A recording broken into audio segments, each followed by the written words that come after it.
Welcome back to the Kind of Funny Screencast. Of course, I'm Tim Geddes, and I'm joined by the Big Daddy himself, Greg Miller. Hello, Tim. The Nitro Rifle, Andy Cortez. Good morning, everyone. The producer / seducer, Nick Scarpino. Top of the morning to you, Tim. How you doing, Nick?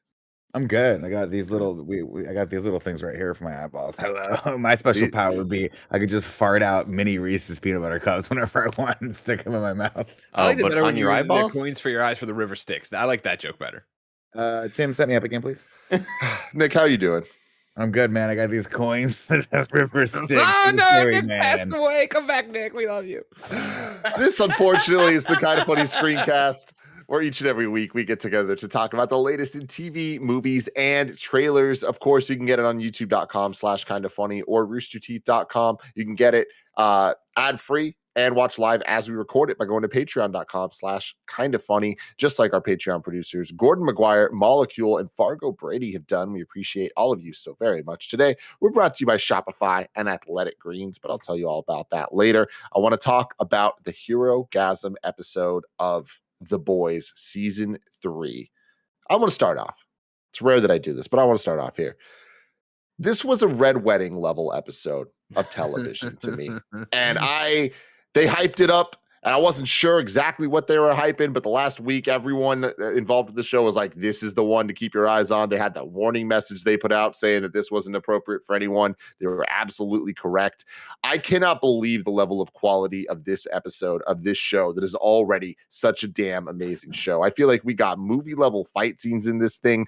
We saw so many characters interact with deep, meaningful conversations that I never expected we would have got in the show, period, let alone multiple in the same episode. This one episode felt like 3 or 4 great episodes of some of my favorite TV shows. I cannot believe how much they did with their 1 hour runtime here of every single thing The Boys is good at. Just 10 out of 10, 10 out of 10, 10 out of 10 across the board of every single thing they were doing. And how is this not the final episode of the season? How the hell is this not even the second to last episode? We still got a couple left. How is that possible? Andy Cortez, what did you think? I'm right there with you, man. This shocking in so many different ways. I think going into this episode, I did not expect the showdown that we had near the end of it. I expected all of the hype to just be for the crazy sex, here at this orgy stuff. We're going to see a lot of boobs, a lot of butt and wieners, and a butthole, which didn't expect to see a butthole. But we lingered on it too. Yeah, they lingered on it for sure. And that's the level of shock that I was expecting. Of course, it's The Boys. You're going to get a couple of gory shots here and there. But I was not expecting that final showdown to actually happen here. And it delivered on every level. It was so awesome to watch Butcher get knocked down, get back up, surprise him. Here comes Huey. And yeah, legitimately, when you bring up Red Wedding, I'm that level of stress and I don't know, just the body heat. I feel like Soldier Boy, like I'm about to explode right now, because during that episode, I just felt like, God damn, dude, I can't take this level of stress right now. And I miss this. I haven't felt this about a TV show in a long time. And yeah, it delivered on every level. Absolutely 10 out of 10. Nicholas? Yeah, I mean, I'm right there with you guys. Like, I love they called it Herogasm. That was the name of the episode, right? And it's an event, but it's also what the episode is. It's all the things you wanted to see happening in one episode, and then it doesn't end. It's not the last episode. I could have swore that the Homelander Soldier Boy showdown they were gonna build that up to the very, very last thing, and then there was gonna be some sort of red herring, and Soldier Boy's gonna be like, we've been brothers the entire time. But no, they gave you exactly what you wanted here. It was a great fight, and then you get that wonderful image of Homelander at the very end staring into the mirror, and we already know why he does that, because he's talking to his alter self, who's just like hyping him up, being like, you're better than everything. That scene was great. I think we got a lot of great scenes. I think we got the A-Train scene in this, which was amazing. I think we got a lot more character development for Kimiko and Frenchie. I think I love where they're pushing her character in this, and I'm curious how they're going to get her powers back, because I think she needs them. It's just an awesome episode altogether, and I can't wait to see what Homelander does next, and see how they square off against him, because he's going to come with fucking thunder. Greg.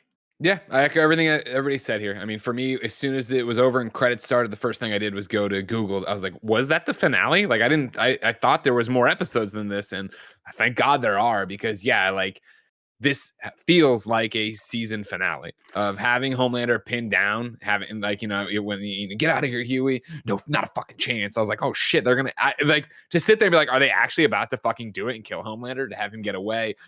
Yeah, to have A-Train collapse on the road, to have Starlight, literally phone it all in right on her Instagram page and be like, I'm fucking done. Here's what's happening. Like I thought, wow, what a fucking episode. And you want to talk about not being able to wait till next week, not, wanting to know what happens. Like, again, 10 out of 10 episode. And I was right there with you of like, when they were building it up and doing all the things and all the, even like the, we were talking about, I think it was last week, all the episode descriptions are funny in universe kind of things. The way they built up Herogasm throughout the week, throughout the Instagram posts, Jensen making posts, Jack Quaid making posts, Carl Urban making posts. I was like, all right, they're probably going over the top with it. But again, it was like not just the crazy sex happening all around, right? And the gigantic fucking cum shot on MM. Like it was in general, just the plot threads coming together here and being fucking insane. I can't wait. I can't wait for next week. The plot threads coming together, but also kind of like leading into new opportunities, right? I forget the name, but the person that pops people's heads, her whole Victoria. scene, Victoria, yeah, her scene with Starlight was so damn good. Of like her kind of setting up this new status quo with the two of them. Of like we could work together in this weird way, but like it just kind of opens the possibilities of where her character can go, and definitely Starlight as well. But even her just being like, it'd be hard to take you down, but not impossible, and walking away and her nosebleed a little. It's like, holy crap, this is so fucking good. I love that every conversation, it seems like the power dynamic shifts so violently between different characters on this show. And to have all the plot threads kind of reach their head in the most beautiful way in this episode, but then to also kind of even deepen what we think of some of these characters and their development, like MM, like his whole relationship with OCD and the way he's talking about that in this, and him facing off against Butcher and that whole situation with Soldier Boy. It was like, wow, I did not expect MM, who was one of my least favorite characters of the show, not because like he's not great, but just because everyone else is so much more elevated than him in terms of what they have to do. I think that this season has been his kind of like starring moment to really like find a rise where it's like, oh dude, now he's equal with everyone else. And that, especially with the Frenchie Kimiko storyline, that has been always a constant, and I feel like it was a real big season one kind of moment. And then I feel like it's kind of been on not cruise control, but like we didn't know what to expect from them for the last like couple, like season and a half. But their whole scene was so damn raw and real, especially after the last couple episodes of their emotional turmoil, to get this fucked up and just fucked up, man. I don't know. It's crazy. Yeah, I mean, and that's it's Mother's Milk and those storylines have sort of been secondary, and I think they're coming to a head now, which is kind of cool. Like I think seeing MM sort of like have that moment where he faces off against Soldier Boy and is willing to die for it, and then having Starlight pulling back, but like, dude, we have to help these other people. You have another purpose in this life. Was super cool. And then having Kimiko realize like, and this is what's fascinating is we all know we want her to get her powers back, right? Because she's freaking the Wolverine. But having her realize that like the powers aren't what made her a monster. It's just the fact that she's a killer. I mean, she's been a killer. She's killed before to survive, and that's who she is. And it's not the powers that have done that to her. I think it's such a cool revelation. And my question is like, is she now going to go on the path of being like, well, if I'm going to be a killer, if I am who I am and I'm accepting myself, I might as well have this awesome regenerative power where I can't die and I can go kill little Nina, because that's about to pop off like crazy. And kudos to that actress. I meant to look her name up, the one that plays the Russian gangster Nina, but she's great. That whole squad is great. And what a great scene that was. I think, we jumped to Herogasm, we jumped to Starlight stuff. The Frenchie Kimiko stuff has been so good throughout the season, let alone last week's episode with the kiss, then that. And then for this one to escalate, right? And when he comes in, they put him in the bike lock to the thing. I was like, oh my God. Like it felt to me like when Last of Us Part 2 was happening, the early parts of that and the big stuff that happens in that game, where you're just sitting there sick to your stomach. Because I'm like, I don't know how they're going to get out of this I don't know how they're going to get out of this unscathed. Like, I didn't know how, Frenchie is going to have to watch somebody die, or even when Kimiko gets pinned down and he's just fucking wailing on her wound. I was like, oh my God, are they about to kill her? Like, this is what I think is so special about the show, is that obviously you have the core cast of the boys. You have and then the Seven and Homelander. Like, I really do, even though it sounds goofy, I do feel like all of them are fair game. Like they could have killed Kimiko here, and I would have been shocked, but I wouldn't have been like shock. Like you know how you watch certain things, like a Justice League cartoon or whatever, you know the Justice League is gonna die or whatever. Like I when Homelander's pinned down, I know he's not gonna get killed, but then there's this moment creeping in of like, are they about to fucking kill Homelander? Are they about to do it? And then you know they reinstate Soldier Boy as something even worse. Like what the fuck's about to happen? And that was just so well played. This whole episode had me on the edge of my seat because I really didn't know what was about to happen. There was a moment. I was going to say real quick. There was a moment at the very end where Starlight's doing her speech where I'm sitting there kind of like flinching, like waiting to see if her head pops. Well, if her head pops. Well, something. I just meant, yeah. But like, I could totally see that happening, and it's wild. Totally. Like, what a good show. Yeah. Yeah, I want to call out the actual Homelander fight too with Soldier Boy, because my expectation was gonna be like, oh, they're gonna match up, but it was pretty quickly like, oh no, Homelander's way more powerful than these guys are, and it took 3 of them to at least hold him down. But I thought that was really well done, because for a second you're like, oh, he's fighting him, but it would be like if Captain America fought Superman. You're like, first maybe he holds his own, or when Captain America fought Thanos. You're like, this is kind of cool for a second, but you know it's only a matter of time before. Remember, this Captain America can like do a nuclear blast out of his chest. So I don't know if it's exactly one to one. Well, but he can't really control that, right? Like he can't. I mean, he kind of sort of can, but that's like his rage. When the rage. Well, I was thinking he was warming up to use it there against Homelander. I thought I think of it as like a burp. You can kind of do it on your own. Sometimes it just happens, you know. Yeah. And I do want to say, hey, I don't do this often. Pat on the back to me for being like, no, the Homelander Butcher conversation happened, and you all being like, no, that was in Butcher's head, yada yada, blah blah blah. Yeah, and then Homelander shows up in this one is like, Butcher, we had an agreement, we're gonna fight to the death one day. I noticed that too, and I thought that was weird. Fuck you, Tim. Fuck you. It's weird, man. Fuck you, Tim. Andy, I don't know what side you're on, but join in with me. I mean, I was on Tim's side because it doesn't matter. Join me. Fuck you. Fuck you. Fuck you. Fuck you. Fuck you. It's fun. See, if you're at home, do it. If you're driving, keep both hands on the wheel. I was pretty shocked by that as well. Like, I legitimately thought that was a scene that played out in his head because, you know, it's not like the Homelander can just... He's not Batman. He never really leaves scenes like that. He always fucking flies out in a very dramatic fashion. He's showing you something else he can do. You know, he's showing. How did he talk on the TV then? Yeah. That was a different thing. It's weird. It's a different thing, Tim. It's a different thing. I do want to... Andy, before you do that, though, let me tell you about our sponsors.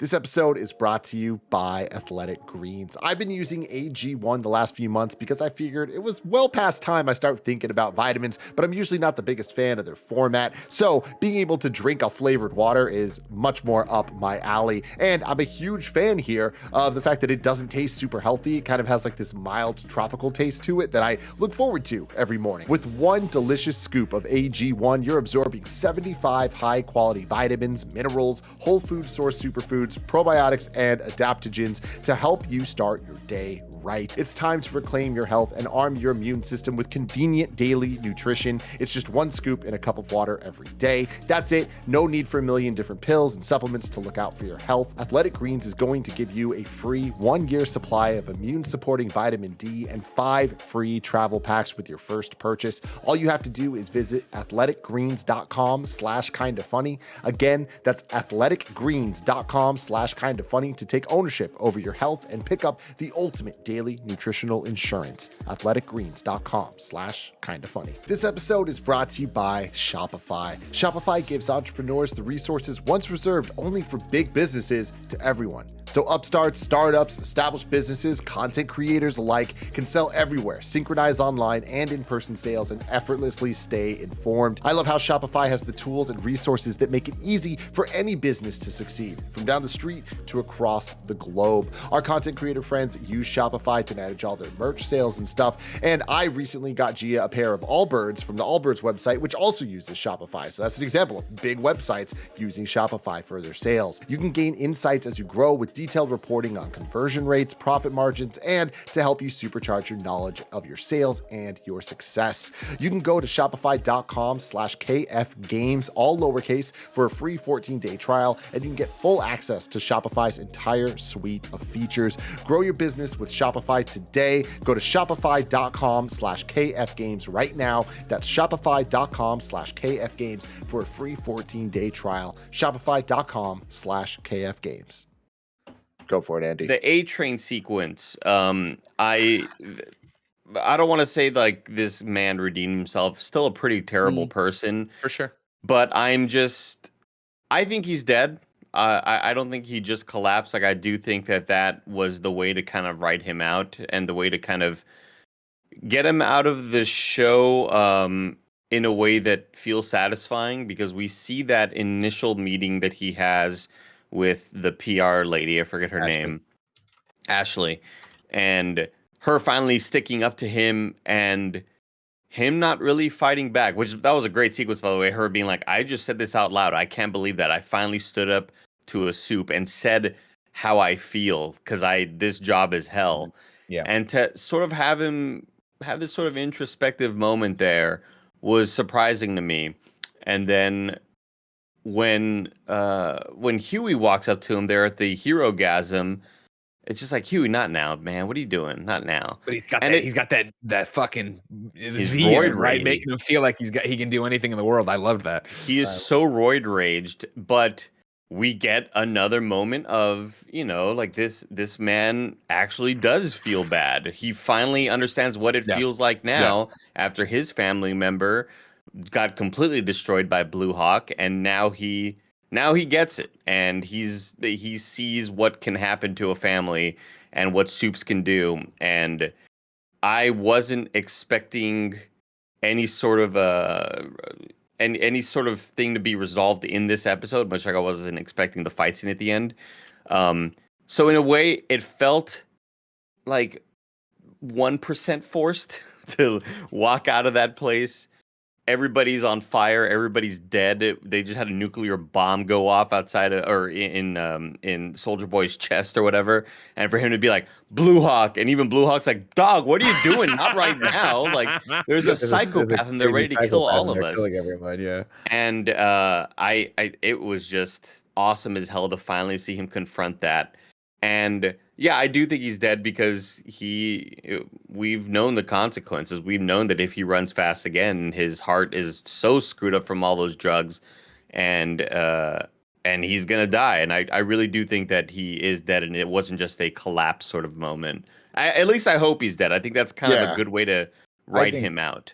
I'm with you on that too, and I think that he is, and I think it's kind of the best possible ending for this character, because he's done so much irredeemable bad shit that we've seen, that, like, to Nick's point that he always makes, it's like characters, once they cross a certain line, it's like they cannot be redeemed. And I think that what happened here is him being redeemed in our eyes as much as possible, but he still needs to die. Like, he still needs those kind of like ramifications of everything. And to Greg's point earlier about everything feels like it's on the line, like anything can happen to any of these characters. That's so impressive for this show, because unlike shows like Game of Thrones or Walking Dead, it's not killing off main characters willy-nilly, right? Like, our core cast has essentially been here from day one. There's been a couple like potential near misses, and like we thought A-Train had died in like season one. Like, there was like moments of like people thinking people were dead, then they ended up being okay. So to get this far into it and to see the confrontation between Blue Hawk and A-Train, and once he starts running, it's like, we all know, it's like, oh, you can't do this. It's like, you're about to kill him and suicide. Like, this is like your final fucking action. I was like, damn, man, they earned this moment in a way that I just would have never seen coming. But I do think it's like such a great use of their trust that they built with us in terms of how they treat their main characters, and that anyone can die, but they're only going to die when it really, really, really makes sense and is like a final like cherry on the top of their storyline. I was hoping he was gonna body like a skateboard on the body. Like, Oh my god. Really? That was so disgusting. Dragged him for like 300 miles until he was just a pulp of like a foot left. That wasn't enough for you? Jesus, it was so bad, man. That was so brutal. I will never. I don't know. I don't think I'll ever get over the amount of gore in this show. Like, I'll never kind of get past it and get to a point where I'm desensitized to it, because it's just keeps on finding ways to amp itself up, and it's always shocking. I want to segue over to just talking about Huey and Starlight because I feel like this was like the final pin in their relationship. I feel like this was a Yeah. breakup at the end, right? Yeah. Where the subtext of him talking to her, her being like, "You said you were okay with it." He's like, "I'm not okay with it sometimes. Like it's not okay with me. I want to be." But then he like dialed it down, and I loved her just being like, "Man, I thought it was the V that was making you this way." But it really, V's just, it's what they said earlier, right? I think last episode, right? Of like the V, temporary V is really, it's like, super serum, right? It's just bringing out what's already inside of you. Yeah. I thought it was really well done. I feel like their relationship arc, as much as when we started off, I was like, oh, I really want this to work. I'm like, I think this has just run its course. You got to go your separate ways. Yeah. She's heading toward being sort of like the poster person for reform in the superhero community, and he's become an assassin, which is crazy to think. Like, there's that moment where she's like, this guy's gonna kill a lot of people. He's like, nah, it's not gonna go like that. And so it's like, yes, it is. What the hell do you think is gonna happen? He's gonna explode in this whole house. And sure enough, that's exactly what happened. He took the entire, first 2 floors off the floor or off the house. So pretty fascinating to see her. I mean, and shout out to Erin Moriarty for like just having that great character transition where she's like, I've just hit such a level of not caring or destitute that the only thing I could do is tell the truth and turn the phone on. And I thought that was a great way to end the episode. 100%. And another thing that I love about this, and this has been true for the entire show run, but I feel like just keeps getting better and better, is like for this episode to kind of nail all of its like bigger moments and the fight scenes and the confrontations that we've been waiting for and all that stuff, but then also to still do the great kind of it's not mixed media, but like mixed style things of like doing the old movie footage of Soldier Boy and like them watching it with the twins and like them doing their thing. Like I love how last episode had a musical section and this episode had that, and a couple episodes Singing ago Imagine. there's the singing God. Imagine. What a we great didn't even bit talk that about was. that, but like that whole thing with all the celebrity cameos, like I love that this show is just, its world is so well realized that like constantly it's those fun moments that don't feel like it's breaking the world of the show or how we're enjoying it, but then also like every single piece of merchandise being related to Vought somehow, like Vought burger being a thing that Soldier Boy's eating in the beginning, or like there's the Pride Mave popsicles. It's like, damn man, like the production design of this show is like, it's just such on a different level, man. Yeah. Where do we feel like Black Noir went? Do we feel like is he in the wind, or do you think he's got something going? I loved that scene where he's like, I'm glad I got you, and he's like, Climbs the elevator. Cuts his tracker out. He's just gone. He's just out, dude. That was in the elevator. Just a bang up job of being like, just horrified. Yeah. I've been thinking about this, and I totally forgot. I want to rewatch the last episode of the animated show, The Boys Present Diabolical, because I remember that was the one that was canon to the show, and it involved Black Noir. Yeah, he leaves a little note for Homelander or whatever when they're about to fight. Yeah. What's the top level pitch on that, just to refresh my memory? That's essentially Homelander's first mission, and it goes poorly. Yeah.